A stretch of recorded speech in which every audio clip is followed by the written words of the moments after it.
I'll explain to you how I'm getting set up on this very simple solid bag setup. So I've just got my line going straight through an inline lead, and then I'm going to have a, can't remember the exact name of the swivel, but where you got the swivel on each end, well, the metal ring on each end, one of them. And how I tie that is with a Palomar knot. So you're not going to be able to see what I do, but I'm just going to very quickly talk you through it. So I get the line, goes through the one end of the ring swivel, and then whilst holding it like that, I put it back through. I'm still going to keep control of it in one hand, so I've got a loop in this left hand of mine, right hand to you, and all I've done is I've threaded a bit of line through. So it's like that, that's the end of the line, that's my main line. I'm going to take control of that with that thumb and finger. And I've got this finger in the line there, and all I'm going to do is then take control of the swivel. You're not going to see this very well. Basically I'm putting the loop behind the line. I do apologise, I can only talk you through it. Then I'm going to feed the end of the loop back through the line. Before I pull it tight, I'm going to wet it. Now I've got a loop in that hand there, my right hand. I'm going to put the swivel through the loop. I'm just going to pull it tight nice and slowly, nice and gently. And I find that Palomar knot, it might be tricky to master at first, and I've done a terrible example of how to do it. There's plenty of clear videos on YouTube where they've used bright coloured line so you can see it easily. But the Palomar knot is a very strong knot. It's the only knot I use when it comes to tying on these. For swivels, it's absolutely fantastic. All I'm going to do is I'm going to cut the excess off. So now I'm left with an inline lead, which will be anywhere on this main line. There it is. And that's a swivel I've just put on. So it's nice and loose. It's kind of like a running rig, if you want to call it that. So if I was to lose a fish and it snapped here, the fish would be able to get rid of this lead just by shaking it. So I'm going to just wet the swivel. All I'm going to do is just gently pull it through, and it's already sat nicely in that lead. And now this part of the swivel, that little loop, that is now ready just for a little rig to be threaded through there and basically just looped on. So I'll do that now. The basics are, so this is a very simple 3-inch solid bag rig. I like to keep it nice and short, and they've got to be nice and supple because you need it to be able to move around in the bag. You don't want a coated line of any sort, whether it's coated braid or anything like that, or stiff fluorocarbon. You don't want anything like that in a solid bag. So nice and supple, and all this is a simple overhand knot on that end, and all I'll be doing is threading that through the swivel that I've just put on the main line and just pulling it back over, and that's it, connected and ready to go. This part of the line, this is just a simple hair rig, but I tend not to use these. I would normally use a bait screw now, or a micro ring swivel, but this won't do any harm. It'll do the exact same job. Yeah, I just don't make them like this anymore. It looks a little bit untidy, but it'll do the job. And this is down to a size 6 barbless hook. Couldn't even tell you what brand this hook is. It's either it's probably Fox or it's JP Precision hooks. Can't remember. Bought them quite a long time ago. But I only use the hook once and then I dispose of it.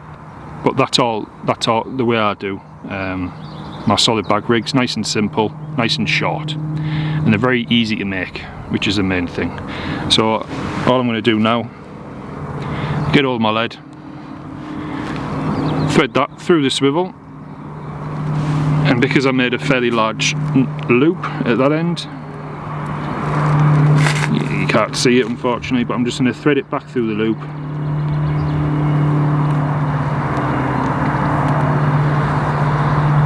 And then the hook and everything goes through that loop. I'm just going to slowly pull it tight.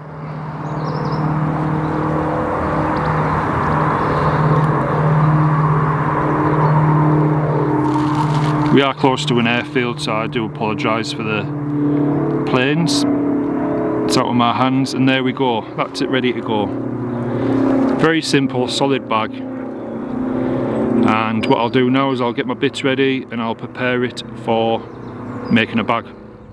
Right, now we're talking. So I'm going to remove that hair, because it shouldn't be there.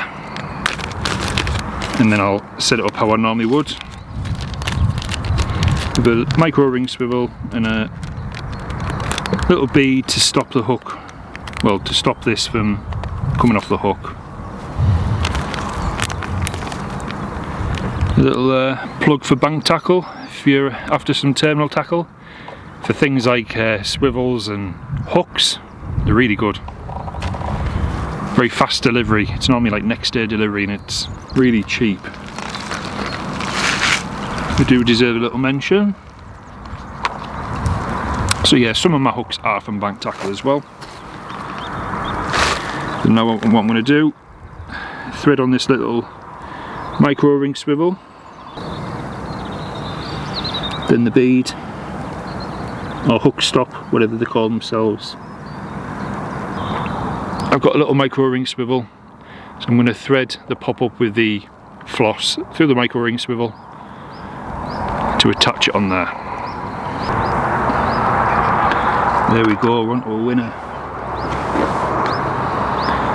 So as you can see, I can now set that space between the pop-up and the hook to exactly how I want it. I like there to be just a little gap like that. Now I'm just going to burn off that excess floss and that's it attached. And I found my proper lighter. Carp Life. It cost me about £10 on Amazon, and I wish I bought it years ago, because you can do this in strong winds and it still works.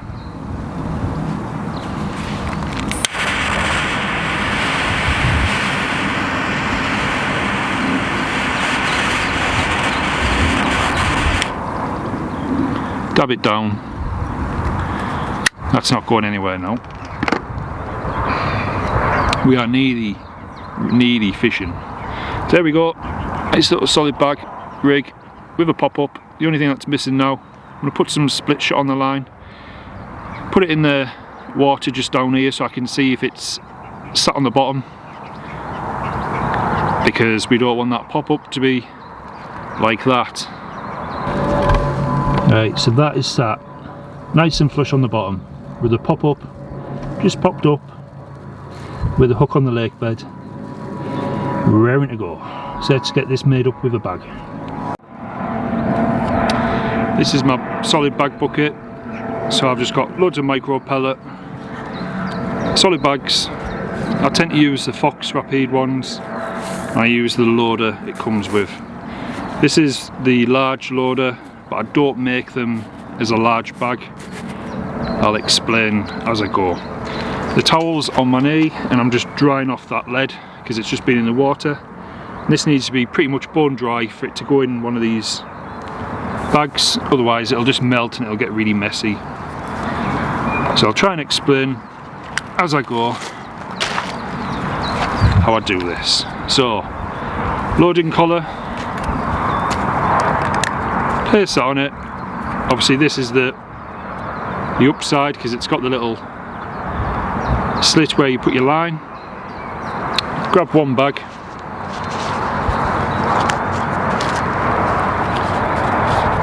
find the end that opens.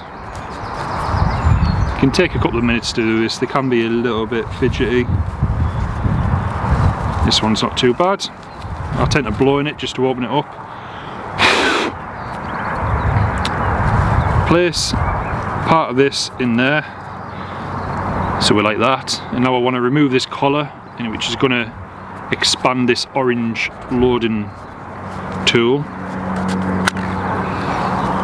So that's expanded, and I've now moved up the bag pretty much to the top of the loading collar, or whatever they call it. And what I'm going to do now is just place a small amount of pellet in the bottom.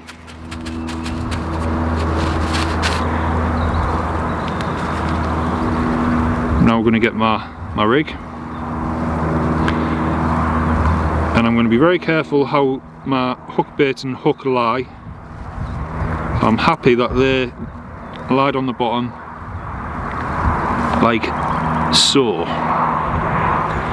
And I'm going to put some pellets over the top,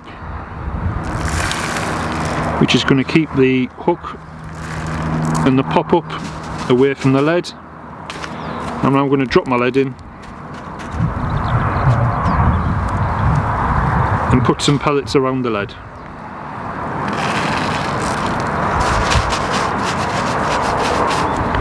So although I'm using one of the big bags, I'm not even half filling them, because I like to double over the bag, because it's handy if you're fishing deep waters.